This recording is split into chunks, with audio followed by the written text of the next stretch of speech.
Can I also acknowledge today is Vietnam Veterans Day.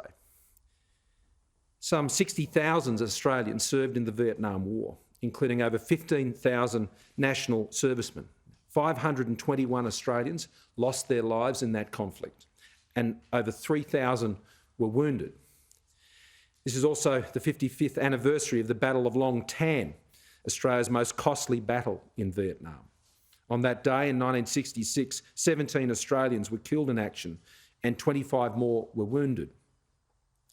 But we all know that those who fell there and were wounded there physically, the wounds that came and were endured over a lifetime for so many when they returned to Australia, were also incredibly devastating.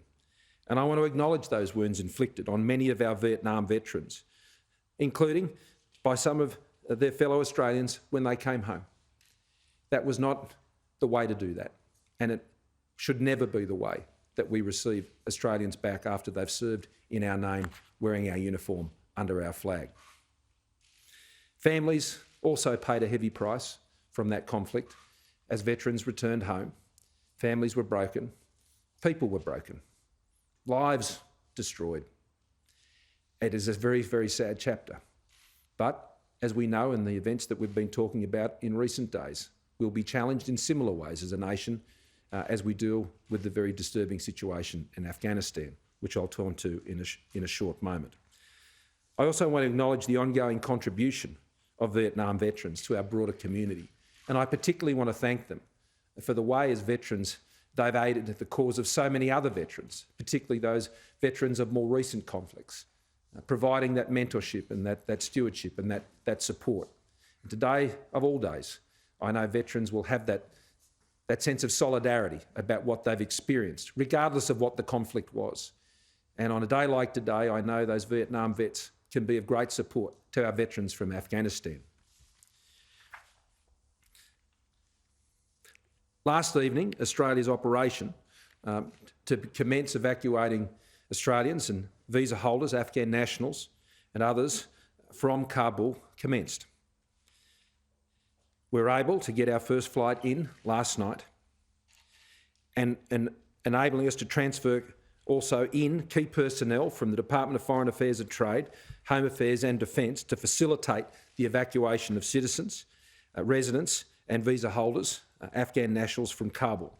This was the first of what will be many flights, subject to clearance and weather, and we do note that over the back end of this week there is some not too favourable weather forecasts. The operation involves everything from establishing that contact with those who are in Afghanistan, particularly closer to Kabul, to ensure that they can be in a position to be at the airport in order to be evacuated on the flights as they come into Kabul, to process their embarkation and to get onto those flights.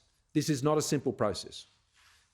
It's very difficult for any Australian to imagine the sense of chaos and uncertainty that is existing right across this country, the breakdown in formal communications, the ability to reach people. And we are doing this directly ourselves. Groups like the IOM are no longer able to assist us with that task, and so we are doing that directly. And we're doing it working with the local Afghan communities here in Australia in order to assist us in making all those contacts, and the Foreign Affairs Minister can speak further to that. The transfers are done to our base in the Emirates, where capacity has already been established with medical support available to both receive and provide that medical support and to process their further onward transfer to Australia. And in addition to that, we've made arrangements with state governments around the country over and above existing caps for those who are being transferred back to Australia to be quarantined in appropriate facilities to support their quarantine. Last night, that first C-130 went in, bringing in those Australians who are facilitating things on the ground. I have to stress how important that is. To get people on a flight, you get people on the ground to process this. This will be done in as orderly a fashion as is possible in these circumstances. We need to be very clear who's getting on our planes, who's going to our base, and who is going to come and live here in Australia. We have to be very, very clear about that. And we are taking all the sensible precautions, but moving urgently to address the very real need in these very stressing conditions. that plane touched down at our base in the Emirates at 10:40 a.m. Canberra time today. There were 26 people who were on board that flight.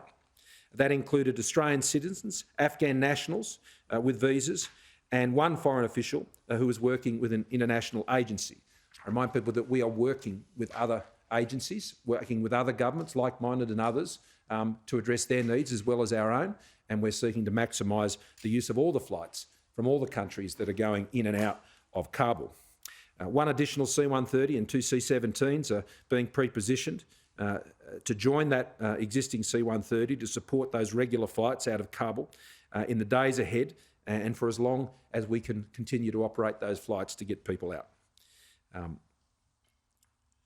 We intend for those numbers to increase on future flights, but as is the experience of other countries who have been engaged in this process, these initial flights are challenged by having officials on the ground to go through that proper process. I can confirm that the security situation at the airport has improved and more broadly across Kabul, and that is supported particularly by the presence of US and UK troops on the ground being able to take control of the airport. It still, though, remains an incredibly challenging environment in which to operate, and I want to thank all of those who are involved in these operations, those flying the planes in dangerous territory, those who are going on the ground, those who we sent in last night in the dark to be there, be overnight. We were able to get others in through a partner flight last night as well to increase the number we could have there to be able to be supporting those operations on the ground to get people onto these planes. They are doing Australia a great service. It reminds me of those foreign affairs officials, Maurice, who got in a car and drove to Wuhan at the start of this crisis. One, the daughter of a former Prime Minister, I note, who went and did that job. Our foreign affairs officials, our home affairs officials, our defence people, I've seen it so many times now. Their professionalism, their dedication to service, their commitment to this country is extraordinary, and they have moved swiftly and courageously. And I want to thank them for what they're doing for their fellow Australians and our cause right now. Now, the issue of resettlement has come up in previous days, and it is a matter that the government has been considering now for some time. What I can confirm is this, though, and I have a very clear message on this.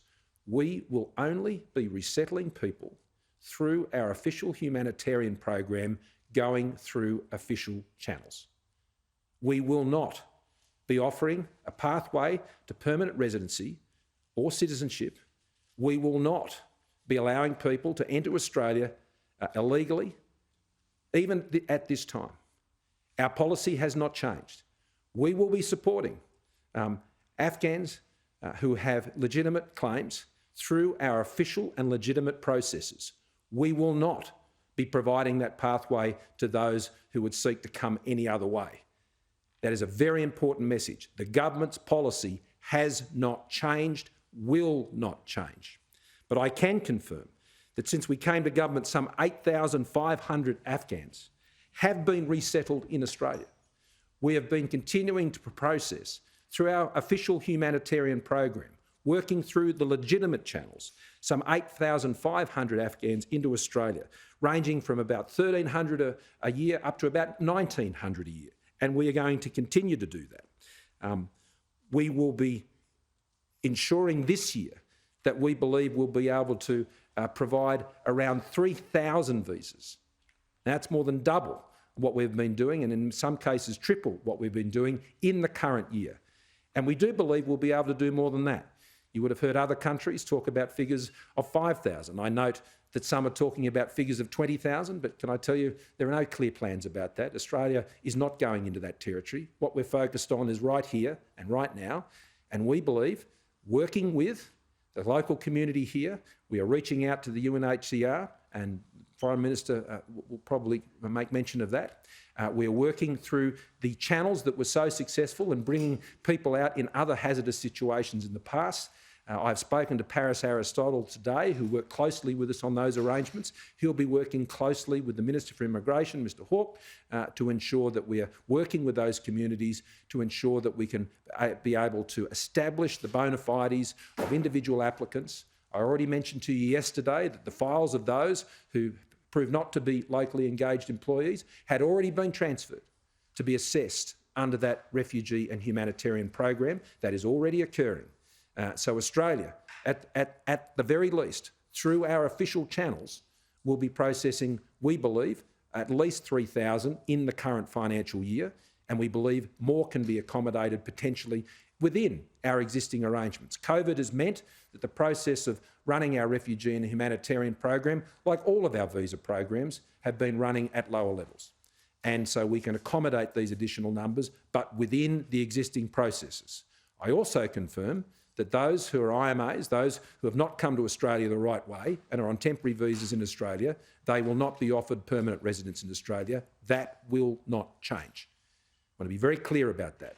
I want to send a very clear message to people smugglers in the region that nothing's changed. I will not give you a product to sell and take advantage of people's misery. My government won't do it. We never have and we never will.